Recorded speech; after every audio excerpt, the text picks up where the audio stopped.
పుట్టబోయే పిల్లలు నార్మల్గా ఎట్లా పుడతారు? పిల్లల పర్వాలేదు లేకపోతే అనే రేపు అందరూ ముసలి వాళ్ళు ఉండిపోతారు చైనాలో లాగా జపాన్లో లాగా. కానీ ఈ యంగ్ పాపులేషన్ అందరూ నాకు పిల్లలు వద్దు అని డిసైడ్ చేసుకుంటే.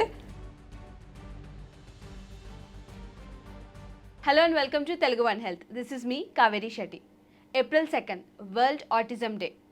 ఒకప్పుడు ఆటిజం అంటే ఏంటి అనుకునే వాళ్ళం, కానీ ఇప్పుడు ఆటిజం అంటే చాలామందికి ఒక క్లారిటీ ఉంది అన్న సిచ్యువేషన్ ఉందన్నమాట. సో ఆటిస్టిక్ కిడ్స్ బిహేవియర్ ఏంటి, అసలు ఆటిజం అంటే ఏంటి, లేకపోతే అది ప్రెగ్నెన్సీ టైంలో వస్తుందా, బేబీ బార్న్ అయ్యాక వస్తుందా, అసలు ఎన్నో డౌట్స్ ఉంటాయి. సో ఇవన్నీ డౌట్స్ క్లియర్ చేసుకోవడానికి మనం వచ్చేసాం Apollo hospital Jubilee Hills. We're with doctor Sharmila garu, head of paediatrics, Jubilee Hills Apollo hospital. So మేడంతో మాట్లాడి అసలు ఆటిజం అంటే ఏంటి, ఆటిస్టిక్ కిడ్స్ బిహేవియర్ ఎలా ఉంటుంది, ఇది రివర్సబులా, ఇంకా ఎన్నో డౌట్స్ మేడంని అడిగి వాళ్ళ క్లియర్ చేసుకున్నాం. నమస్తే మేడం. నమస్తే Kaveri. Thank you for having us here today. Last time మనము రేర్ డిసీజెస్ అప్పుడు చెప్పారు. సో ఈ అంతవరకు రీచ్ అయిన తర్వాత ఎన్విరాన్మెంటల్ పొల్యూషన్, పుట్టబోయే పిల్లలు నార్మల్గా ఎట్లా పుడతారు? సో ప్రతి ఒక్కళ్ళు బేబీస్ అట్లా అని బేబీస్ని కండం మానకండి ప్లీజ్. మనకు ఇప్పుడు we want lot of babies.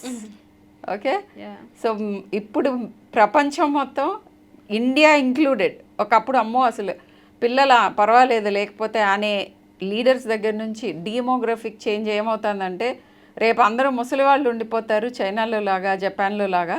So ఎక్కువ మంది యూత్ పాపులేషన్, ఒక 20 years మనం ఇమ్యూన్, మనకి ఇప్పుడు యంగ్ పాపులేషన్ ఉంది. కానీ ఈ యంగ్ పాపులేషన్ అందరూ నాకు పిల్లలు వద్దు అని డిసైడ్ చేసుకుంటే చివరికి అందరూ ముసలి వాళ్ళే మిగులుతారు. చైనా జపాన్ అయిపోతుంది.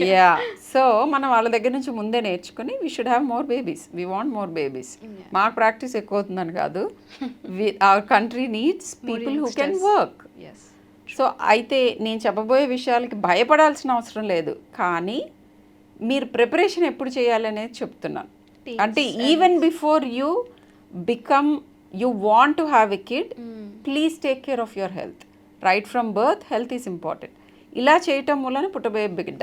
Again coming back to today's topic autism. So ఇది ఎందుకు జరుగుతుంది అని అంటే ఒక సెంటెన్స్లో చెప్పగలిగే ఆన్సర్ కాదు ఇది. జెనెటిక్ కాంపొనెంట్స్ ఉంటాయి, ఎన్వైరన్మెంటల్ కాంపొనెంట్స్ ఉంటాయి, అండ్ నేను చెప్పినట్టు మన జన్యువుల్లో చేంజెస్ కూడా. ఎన్వైరన్మెంట్ ఒక బాటిల్ని ఓపెన్ చేసినట్టు, కార్క్ పెట్టినట్టు, కార్క్ తీసినట్టుగా ఉంటుంది.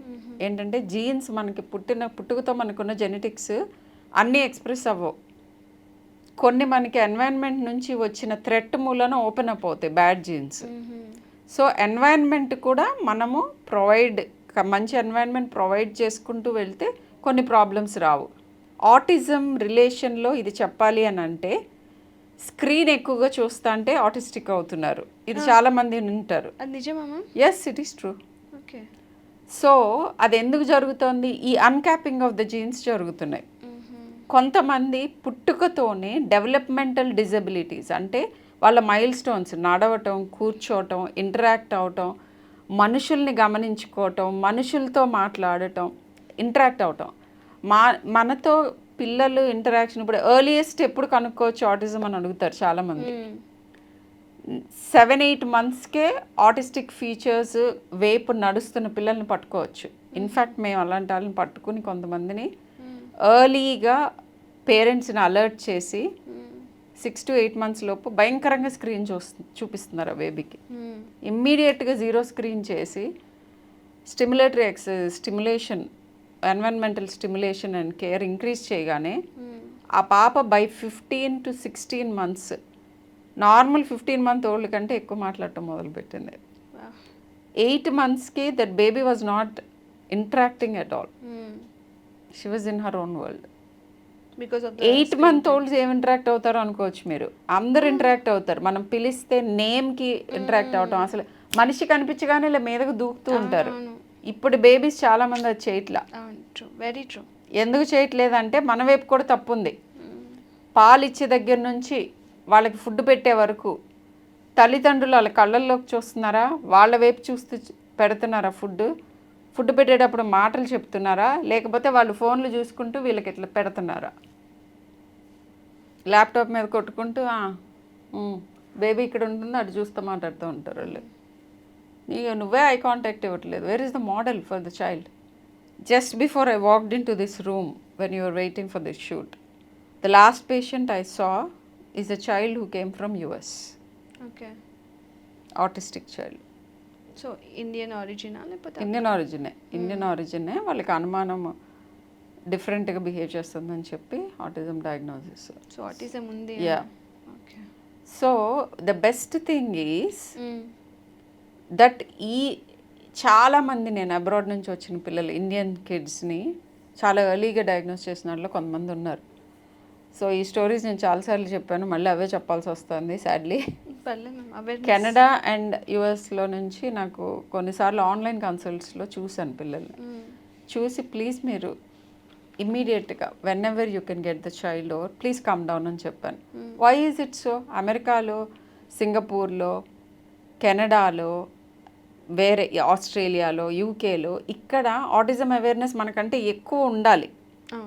ఎందుకంటే అక్కడ ఎక్కువ పీపుల్కి ఆటిజం ఉండింది. Now no longer. India has in equal number or maybe frighteningly even higher. Oh my God. Still నా మైండ్లో ఏముందంటే అబ్రాడ్ కంట్రీస్లో ఎక్కువ ఉంది. నో ఆ లెవెల్కి వచ్చేసాం. మనం దాటి వెళ్ళిపోతాం కూడా వెరీ సూన్.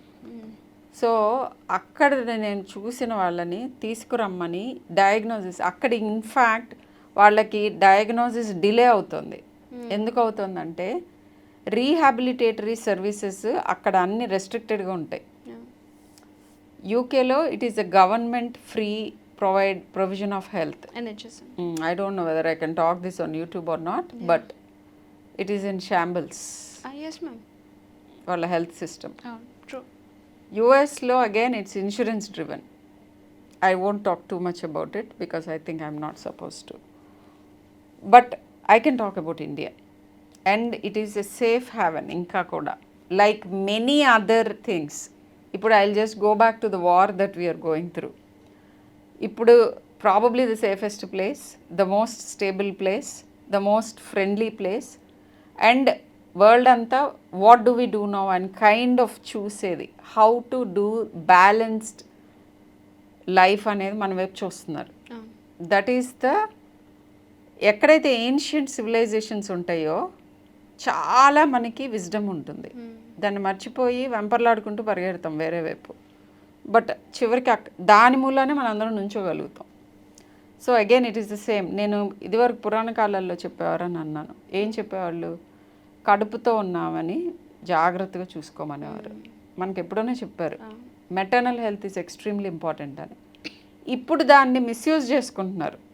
కొన్నాళ్ళు మిస్యూజ్ కూడా అయింది. అది ఏ రకంగా? వర్కింగ్. ద థింగ్ ఈజ్ మధ్యకాలంలో I think even now pregnancy is not a big deal. It is just one physiological thing. Do everything that you want అని చెప్పడం మొదలుపెట్టారు. ఫెమినిజం పేరుతో ఐఎమ్ ఈక్వల్ అని చూపించుకోవటానికి. I think that is not true. You are nurturing a life within you and not everyone is the same. Two mothers are different. Two babies will be different. Two human beings are different. It's not about mothers, mother, father, everyone. Two human beings are different. మన గురించి మనం అర్థం చేసుకుని మన requirements ఏంటి, మనం ఇప్పుడు ఏ స్టేజ్లో ఉన్నాము, మనకి రిజర్వ్ ఎంత ఉంది, మనం ఎలాంటి లైఫ్ లీడ్ చేస్తున్నాము, ఈ ఈ ప్రెగ్నెన్సీ రాకముందు మన హెల్త్ స్టేటస్ ఏంటి, ఇట్లా ప్రతి ఒక్క దాన్ని కూలంకషంగా ఆలోచించి డాక్టర్స్ మీకు స్పెసిఫిక్ అడ్వైస్ ఇస్తారు. ఇన్ఫ్యాక్ట్ ఇప్పుడు మదర్స్ అందరినీ మీరు ప్రెగ్నెన్సీ ప్లాన్ చేసుకోకముందు రండి నా దగ్గరికి అని చెప్తున్నా. యూజువల్గా గైనకాలజిస్టుల దగ్గరికి వెళ్ళమని చెప్తాం మేము పీడియాట్రిషియన్స్. I want the maternal health and the paternal health. I'm not talking only about mothers. ఫాదర్స్కి ఆబ్వియస్గా జెనెటిక్స్ ఇస్తున్నారు వాళ్ళు బేబీస్కి. రేపు పిల్లల్ని చూసుకోబోయేది ఈ రోజుల్లో I think it won't be an exaggeration. Men are more involved in some houses more than women. I can say that with confidence. So వాళ్ళు రెస్పాన్సిబిలిటీస్ ఎక్కువ తీసుకుంటున్నారు, ఎక్కువ ఎంపాథెటిక్గా ఉంటున్నారు. And I'm sad being a woman, I still have to say this. But one of the parent or both the parents పిల్లల్ని కానీ కూడా they are more involved in to their careers than child rare. Telugu one